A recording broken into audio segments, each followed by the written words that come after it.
everybody, to another Coastin podcast. We're glad to have you back, and we have another special guest in our tiny Coastin podcast studio. Jeff, I'll let you introduce yourself to everyone. Hi, my name's Jeff Angeley. I'm here from a couple different places. I run a music lesson organization in the North End in Hatch Street Studios that's called South Coast Lessons.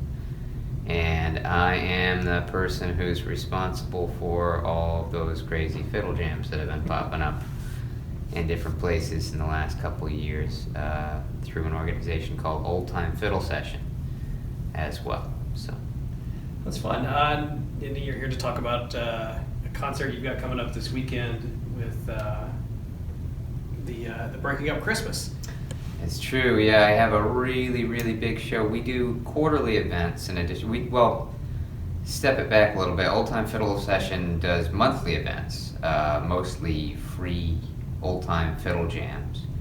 That's expanding this year. But we've also been doing large quarterly events, and this is our first one that we ever did was Breaking Up Christmas, and this is the biggest one that we do. We go all out on this one. So Breaking Up Christmas is a super fun event. It goes off in just a few days on Saturday, December 29th from noon to 6.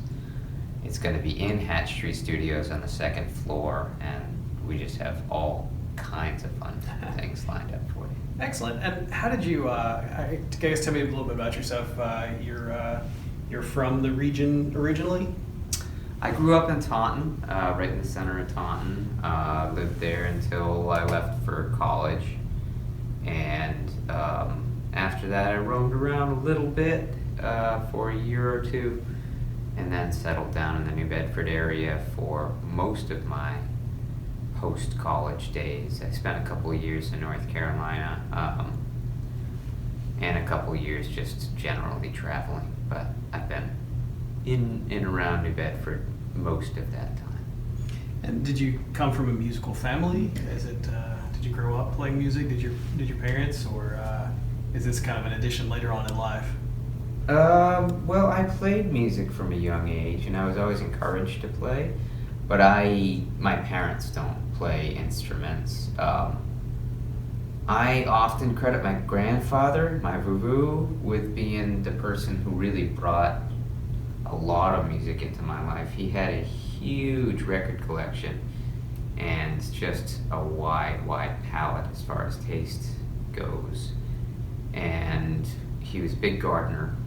When my parents were working when I was a little kid during the daytime, I would go over their house, of my meme and voo-voo's house, and we would spend part of the day gardening, part of the day outdoors, and then when we came in, we'd grab a fistful of records from downstairs that he had from various places, and it'd be anything from Spike Jones to Willie Nelson to Burl Ives to really random field recordings and Basie's big band stuff, all kinds of cool things. So did you have formal musical training, and did you then just kind of pick it up and start teaching yourself?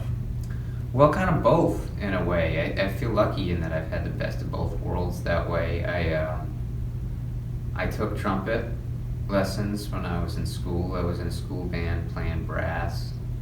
To be totally honest with you, I was never really passionate about the brass music, and to this day I find the trumpet the most challenging instrument that I've ever picked up. I still play it, and it just fights back. But yeah, I learned to read notes and learned formal rhythm training, and I went to college for music. I did a year as a music student, studied solfege and theory and all that kind of stuff before I ultimately transferred into another major. But when I was in high school, I took up the bass guitar because there were some guys who had a rock band and they needed a bass guitar player. I didn't even know what a bass guitar was or what it did. But my sister had an old guitar in the closet. I was told that the bass guitar had 2 strings, so I ripped 2 off. Showed up in somebody's garage the next week to audition, and since they didn't know any other bass players, it didn't seem to matter that I was playing something that I didn't know how to play on an instrument that wasn't really a bass. And my string instrument my string instrument learning has all really descended from that crazy punk rock band in a garage being played with an acoustic guitar. I went on, my dad bought me instruments at various times, birthdays, Christmases, and that kind of thing. And one of the things that he bought me one year was a fiddle, and I couldn't figure out how to tune it or what to do with it, so it sat around until one day when I was in college. I was really into I had gotten into Bob Dylan and traced that back to Woody Guthrie and traced that back to older stuff like Carter Family and early field recording stuff, particularly Southern Appalachian stuff that I got really into. And there was a guy, it was a college campus, weird things happen. There was a guy outside my window playing the banjo, and I hollered out the window and I asked him for a song, and he was like, "Come down and play if you play any instruments." I went down, I played guitar with him, and again, almost like the punk rock band. Next thing I knew, I was playing guitar in a bluegrass band, and I made the mandolin player and the banjo player and the fiddle player teach me a whole bunch of what they know. So how many instruments do you play? People ask me that, and it sounds like a weird thing for me to say, but I don't actually know the answer to that. I play a lot of instruments, but the thing is, a lot of instruments are really related to each other. So like, there's some instruments that, I guess I wouldn't say I play them because I don't own them, but if like a violin is tuned, traditionally a violin is tuned in fifths. It's just like the distance from one string to the next. Mm-hmm. Mandolin is the same thing. Like, it's literally the exact same thing, except it's played with a pick. So if you can play the violin, you can play the mandolin if you can play with a pick, which I can. And an Irish tenor banjo, and a bouzouki, and a cittern, and a viola, and a mandola, and a number of other instruments. That tenor guitar is tuned in fifths, tenor banjo is tuned in fifths. So there's a lot of instruments that are tuned similarly. And then there's the ones that I've actually taken the time to put time into. I think that a lot of times the instruments talk to each other, and it's just a matter of a musical approach that allows you to allow them to have that conversation. Some people play a lot of different things, and some people specialize on one. But it's true with brass too. If somebody can play a trumpet, a tuba is like, it's essentially a gigantic trumpet. Oh, it really is. I mean, I can't play a tuba, and I can play a trumpet. Again, I think brass is, I respect brass players. I think brass is intensely difficult. But it's all about the embouchures. The buttons that you press to play a tuba are really no different than the buttons you would press to play a trumpet. You just got to get used to that really large, loose mouth opening to play tuba. Fascinating. I am not musical, so it's all it's a little bit like you're explaining rocket science to me. So I owned a guitar in college, and it sat in the corner and looked at me and judged me for every time I walked past it. You should take it back up if you like it, man. It's never too late for that. Yeah, they're all kind of based on like a handful of templates, right? So you get your like flutish instruments, which would have been once upon a time like a tube with holes on it. Right now, like, we've got all these instruments, they got like 7,000 buttons, but those buttons are really just, they're meant to take the tube with holes in it and cut the holes into mathematical distances to make new combinations that you can't really get by just kind of thick fingering with 6 fingers. But if you learn how to play a tin whistle, which is very legitimate traditional Irish instrument, the only difference between a tin whistle and the Irish flute is one of them points sideways and the other one points down. Mm. The only difference between an Irish flute and a modern flute is that somebody's added metal buttons onto it. So those 6 holes would be roughly in the same place. So you got into Dylan, and that led you back down the path to kind of the old time traditional music. Yeah, it was. And what seized you? I guess what kind of took hold? I mean, who knows? This is, 41-year-old me guessing at what teenage me was thinking. Man, there's so many things that I thought in my teenage years that I don't even want to guess what was going on in my psychology to figure out what was really happening. But I guess in a lot of ways, I was in a constant hunt for authenticity, and ridiculous rock bands that I were in and stuff like that. We largely wrote our own music. Now I play mostly traditional music, which is almost the opposite of writing your own music, but there was a feeling of sincerity in having written the music. It came from someplace where you weren't just taking somebody else's thing, putting it out the way that everybody liked it, and pleasing everybody with it. You were trying to create something new, something out of the void with it. And I guess trying to find that authentic first stream that things came from. And then also there's something really amazingly powerful and weird about the old American song canon. It's become a lot of dance tunes for me now too, but there's something in the lyrics and the weird otherliness of field recorded traditional music. When I found that, I geeked. I don't think I listened to anything but just completely field recordings for about 2 years. Harry Smith's collection and the Library of Congress stuff and the Alan Lomax stuff. People play with extra beats, missing beats. They're not professional musicians. It's just people playing songs either the way they remember them or their own take on them. And it's powerful. There's a lot of ache in there, and there's a lot of beauty in there, and it's the kind of ache and beauty that's passed down authentically from person to person for a very, very, very long time. It is also compelling. It's a kind of a snapshot of history because they sang about what was going on in their lives. It wasn't a top 40 recording that, here's what the public likes today, here's what will sell. It was what's on your mind, what's happening in your life. Right. We get together and sing about it. And there's that whole, does art imitate life or does life imitate art thing? Our society devours things because you have to sell stuff. If you're selling the same stuff somebody else sold last year, you can't sell it anymore. So we move very rapidly through things, genres of music, things that would have lasted close to a millennia someplace else. It becomes a genre of music that's a decade or two long standing. Rock and roll had 10 years of time, something that, you look at rock and roll, early rock and roll is traditional music as far as I'm concerned. There's a lot of it has a similar blues chord structure where over the course of 12 measures, you get the same chords in every song.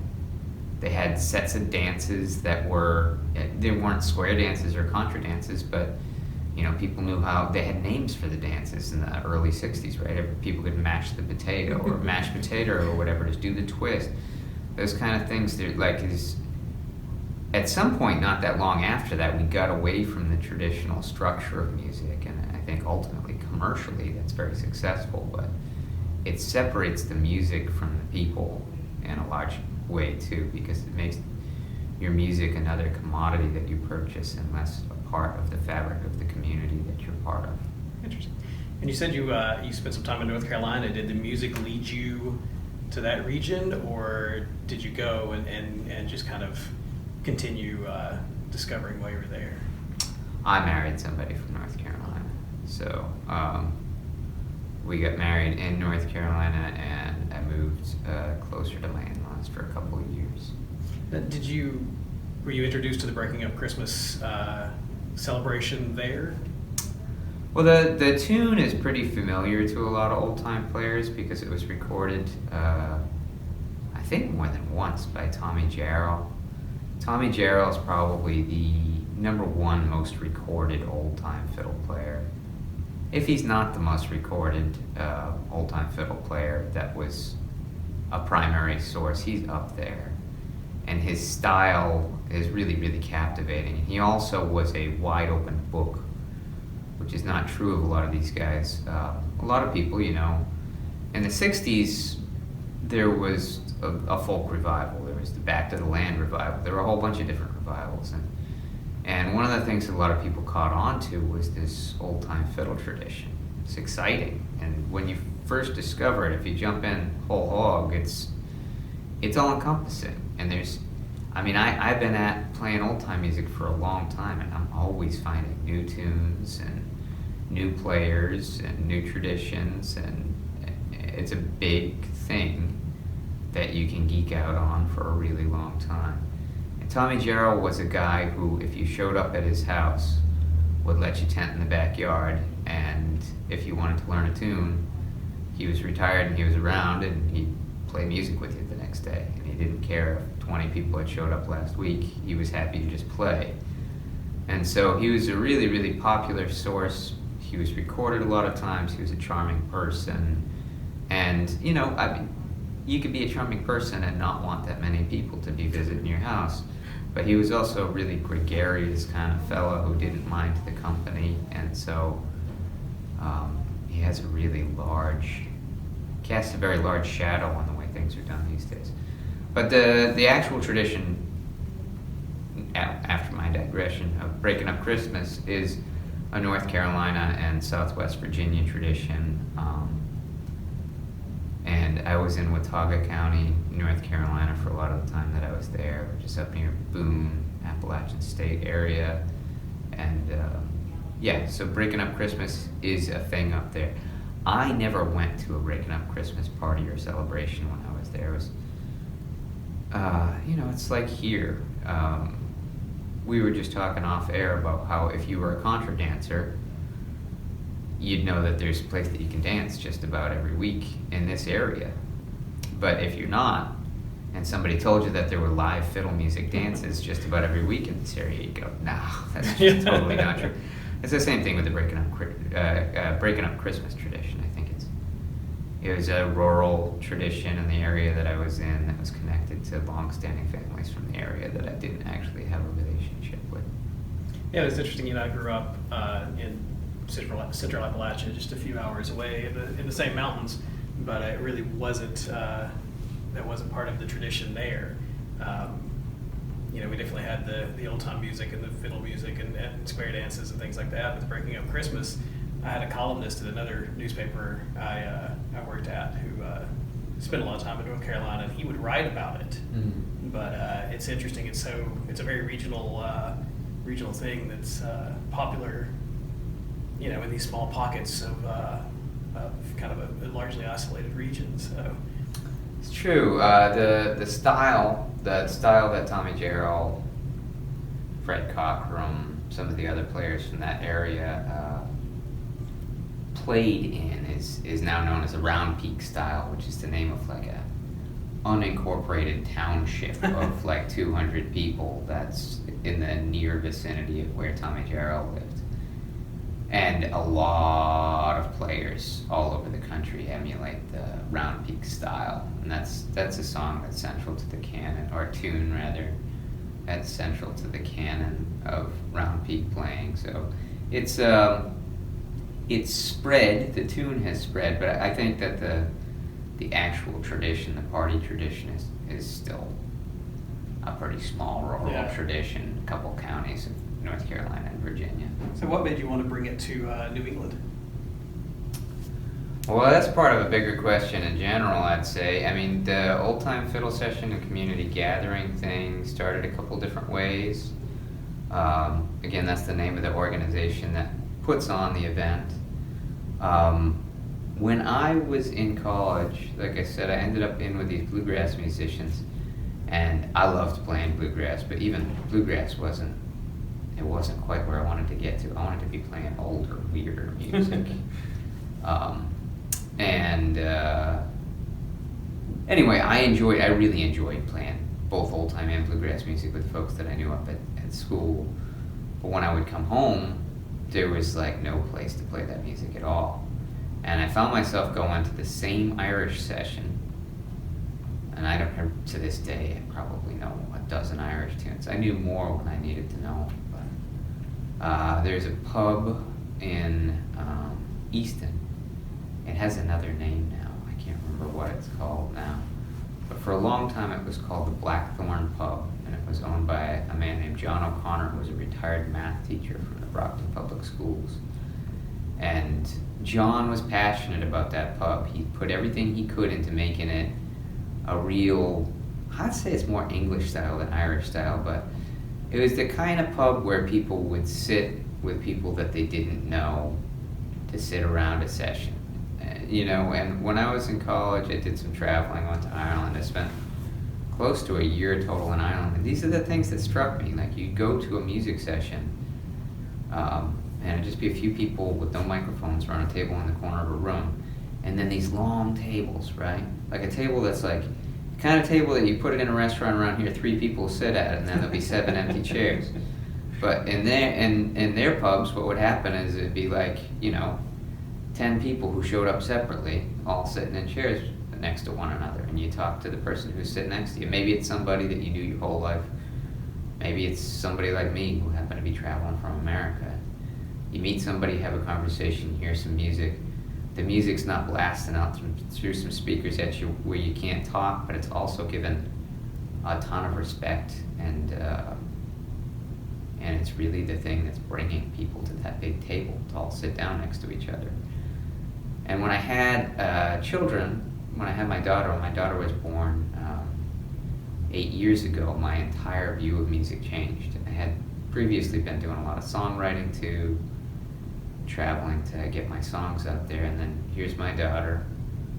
She's singing her way to brush her teeth, and singing her way to bed, singing her way to the table, and singing about her favorite foods or her favorite colors. And I was like, I've been playing this old traditional music and writing songs in that style, and I have completely missed the point. Here's somebody who's been alive for like just long enough to talk, and she gets it. The music is the connection. It's the connecting point between all the things that we do, all the people that we know. And that, plus the people sitting at the big long table, is the answer to me. I don't really play very much in the way of concerts anymore. I'm really more interested in how music connects people. So I credit some people in my life with that. My daughter, and John O'Connor, and another guy from that session, the guy who ran the players around the table, Sean Kane. A whole bunch of people that I barely know the name of, who would sit around tables in West Clare in Ireland. Folks that I knew from college, in particular Dave Talmadge, who taught me how to play these traditional musical instruments and a little bit of dance calling. And I feel really lucky to be part of something that is a kind of music that connects people. I see it all the time. I mean, I get people who come to the sessions who are retired, sitting down next to people who are just going to college, sitting down next to people who are in middle school, sitting down next to young parents in their 30s and 40s, people who might not otherwise have sat down at that long table together. They're playing shoulder to shoulder. They know each other by first names. They see each other at least once a month, and they like each other. It's a really special thing. And Breaking Up Christmas was a way to kind of continue that and spread that gospel a little bit. It's a big party. It's a big, huge party that welcomes absolutely everybody from everywhere. I mean, that's the other thing too. I'm very contemporary with all this. Tradition is tradition. I think tradition is really wonderful and special, but tradition comes with it traditionalists. Sometimes people who believe that there's a way to do things. And I'm not that guy. I'm not a guy who believes that there's a way to do things. I believe that there's a million ways, and we all find our way through this big, mysterious world that we live in. And I want everybody to be welcome sitting at that table. And so Breaking Up Christmas is our big yearly party. And it's at a time of year that's really appropriate for that, I think, We're coming out of the darkness. We're coming into a new year. And we're coming together as one big community. And I've expanded that this year too, in that, we're doing a lot of talking here about fiddles and banjos, but this particular event, this particular Breaking Up Christmas is going to be the first time that we have like a big strummer section. So there's going to be ukulele bands performing. I've got a digital projector that I'm projecting chord changes up on the wall for guitar players and ukulele players and bass players who want to just play pop songs that are scrolling across the wall. And I always fill it with tons of social games that aren't really directly musical in the first place. So there's a cookie baking contest.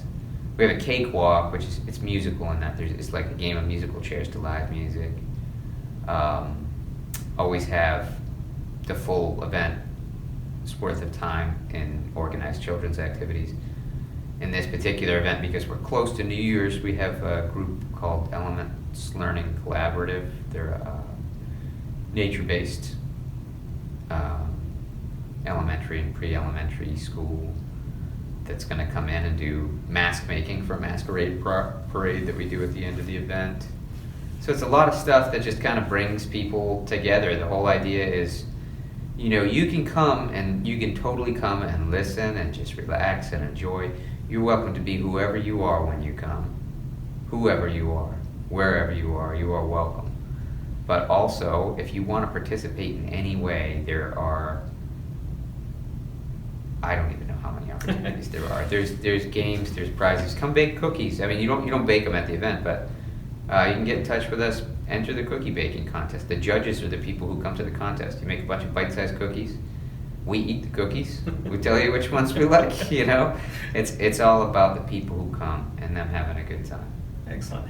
And speaking of fiddles, I know you brought yours with you today. I'm hoping you can play a couple songs for us that people might hear if they were coming to Breaking Up Christmas. I'd be happy to. Old Greasy Coat.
Thank you for playing. That was a lot of fun. I always like playing. And I know your names. Some people might recognize your names from the headlines a little bit recently. Congratulations are in order for a grant you received from the city's new Arts Grants program. Thank you. Yeah, I'm really, really, really excited about that. So that grant is going to make a lot of things that I already do bigger and make some new things possible. All in New Bedford in 2019. So we'll be expanding our old-time music performance, or rather participatory events, and we will also be adding free flatfoot dance workshops, and putting some platforms out for people who want to dance after they've learned at the events. I am getting a bunch of ukuleles to teach people who've never picked up an instrument before how to play their first couple chords. I can do that in like 20 minutes.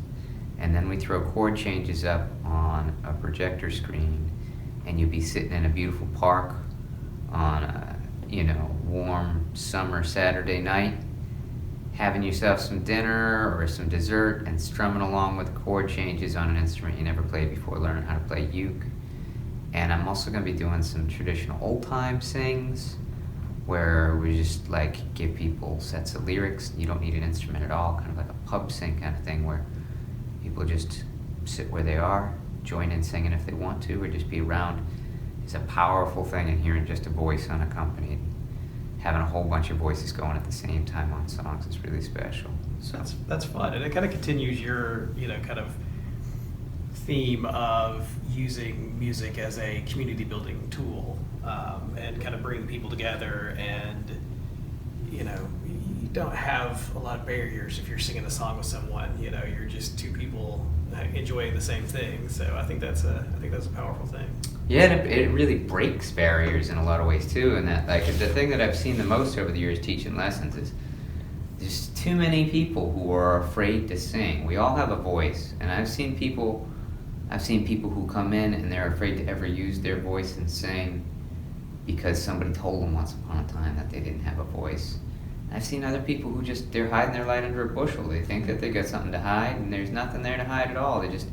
They have lovely voices, but they're afraid to show them. And I think that because we're so used to seeing these, without being too negative about it, but these constant competitive musical presentations on television where it's always about whether somebody can hit the highest note or the longest riff or the most impressive song, that we think that singing is this otherly Olympic feat that we can't do, when the truth is we all have a voice. And maybe this week you sang some Jingle Bells with a 5-year-old or whatever it is, but that's what your voice is made for. Your voice is made to sing songs that connect us as people with other people.